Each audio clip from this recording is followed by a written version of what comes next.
The lives of the royals have always been among the most extraordinary moments in ancient history, but their demises have also been noteworthy. Expensive funerals have occurred often throughout history, including those of Queen Elizabeth I, who had a magnificent funeral, and Henry VIII, who was interred at St. George's Chapel in Windsor against his will. However, those kings who died had terrible repercussions afterward. Katherine of Valois, Queen Henry V's wife, is one of them. She was a lady who led an elegant life as the Queen of England, but after her passing, she fell into shame. Katherine of Valois, daughter of King Charles VI of France and his consort, Isabella of Bavaria, was born on the 27th of October, 1401 in Paris. She was the youngest of 12 siblings, and her eldest sister had been Queen of England before her as the wife of Richard II. Her father's mental illness and her mother's rumored rejection of her might have created an unhappy childhood. But when she received a marriage proposal from an Englishman, everything drastically altered. As early as 1413, she was suggested as a bride for Henry V of England, but this was unsuccessful at first. He once again demanded her hand in 1415, along with a dowry of 2 million crowns, and used the rejection of his demands as an excuse to invade France. But King Charles VI refused to pay the extravagant dowry he wanted. The subject of a peacekeeping marriage came up once more during the infamous 100 Years' War between France and England. Regrettably, the French often lost in battle. They were therefore left with no choice but to work tirelessly to bring the two kingdoms together. Finally, in 1418, the Treaty of Troyes was signed on the 21st of May. The treaty brought peace to the two kingdoms, and arranged for the marriage of Henry and Katherine, which took place on the 2nd of June. Like the marriage of Richard and Isabella, this was also a political one, as it was intended to set up a dual monarchy based on a personal union of the French and English crowns, under which each of the kingdoms would retain its separate institutions and character. This, however, failed to materialize. The treaty also disinherited the Dauphin, Charles, as the heir to the throne. Instead, Charles VI recognized the English king, Henry V, as his heir. After the marriage, Henry laid siege to several cities, spent Christmas with his new wife at the Louvre Palace, and left with her for Rouen. They stayed in the Norman capital, after which the royal couple returned to England. Katherine was crowned in Westminster Abbey in February. Not much later, Henry left on progress around England, leaving Katherine in London initially. She rejoined him at Easter later that same year. She had conceived a child shortly after her arrival in England and gave birth to the future Henry VI on the 6th of December, 1421. Henry never saw his son, as he had left for France before his birth. Katherine joined her husband in France in May 1422 and left the young prince behind. Henry fell ill with dysentery while in France and died on the 31st of August, 1422. She was left with nothing. She was not granted the regency of France or England, and not even the custody of her son, now King Henry VI. She joined Henry's funeral procession back to England and was reunited with her son. Tragically, her father also died just few months later, and so her son was now also the King of France, according to the treaty made. Katherine was still only 21 years old when she was widowed.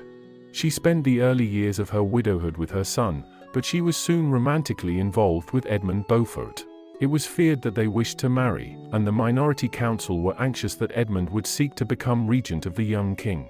The Regency Council refused to allow Katherine to remarry, and a statute was passed legislating the remarriage of dowager queens.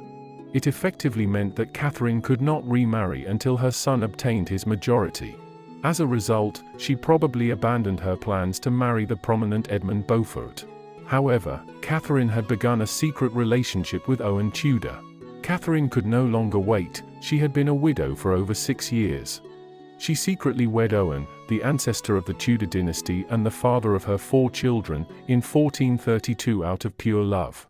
Although Henry VI's throne was not in danger from Owen and his successors, the Tudor dynasty itself had a remarkable history. However, the lady who gave birth to the most prosperous dynasties in England was not treated with the respect she deserved after her death, and her successors chose to disregard the issue. Uncertainty surrounds Katherine's cause of death. Although she had just given birth, records show she had a health problem for some time, which is why she sought care or prayers at Bermondsey Abbey. When she passed away on January 3, she was 35 years old. Despite her scandalous second marriage to Owen Tudor, Katherine received the magnificent funeral as a sign of respect for her royal obligations. Her internal organs were probably removed immediately after she passed away to prevent deterioration, and the space was then filled with herbs and spices. The body was covered in sheets of lead and in a thick, wax-coated fabric called cerecloth. A wooden coffin was then fitted with this bundle. The organs that were extracted were put in boxes and buried in various places. A wooden effigy that had been made to look as lifelike as possible was placed on top of her coffin. If Katherine's effigy adhered to the custom, which called for effigies to resemble the departed as closely as possible, she would have been tall and willowy. According to the painted surface on the scalp, the effigy originally had a wig of human hair affixed to its head that was brown in color. It had blue-gray eyes. 5 days after her passing, on February 8, 1437, she received a second burial service after the previous one. In Westminster Abbey, next to her royal husband Henry V, she was to be laid to rest in an alabaster monument. The narrative would often stop here, but not for poor Katherine.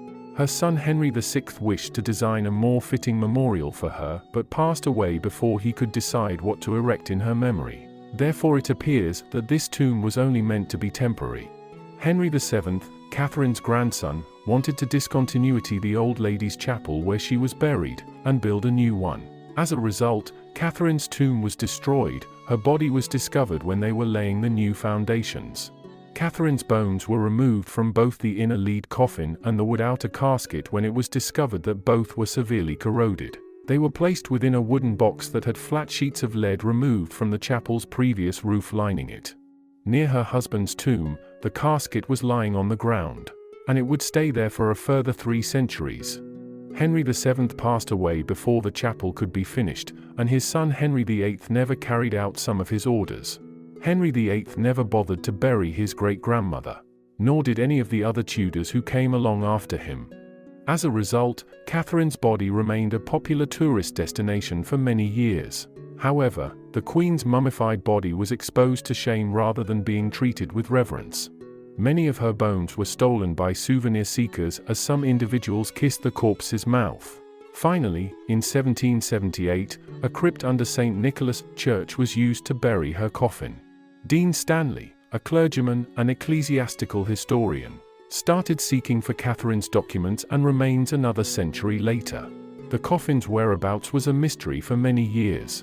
Dean Stanley died in 1877, but his family was able to retrieve it from the Valois vault. Once more, the wooden coffin was deteriorating in different ways. It became attached to another casket, further injuring Queen Katherine's miserable body's surviving pieces. The front of her head was completely gone, and her coffin was in pieces. Her bones were finally put in a new casket during Queen Victoria's reign.